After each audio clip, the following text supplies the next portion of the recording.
Well, in fact, it is a very important part of the democratic process. You cannot argue that you have a democracy unless there is a method of challenging things that happen during the election that you feel may be illegal. As we know, the U.S. is quick to point out problems with elections throughout the world, even where in fact they don't exist. So in this case, particularly, I think the thing that's interesting is that if one of two things happened, if in fact there was an election problem, everything that Donald Trump said and did would be perfectly legal and acceptable. And if in fact that what he claimed, if any of it was true, then he has the legal right to say all the things that he said and to do all the things that he did. Additionally, if he believed that those things were true, then in fact, everything that he said and everything that he did is perfectly legal. So what they have to prove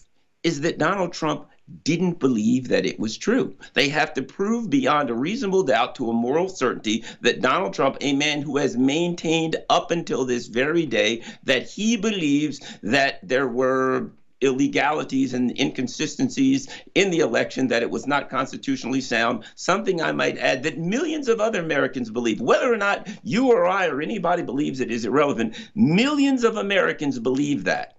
And I don't think it's unreasonable, notwithstanding even the evidence of the case. I don't think it's unreasonable to say that a belief held by tens of millions of Americans would be held by one more person, Donald Trump. And if that is the case, then everything that he did is perfectly legal. I might add one other thing.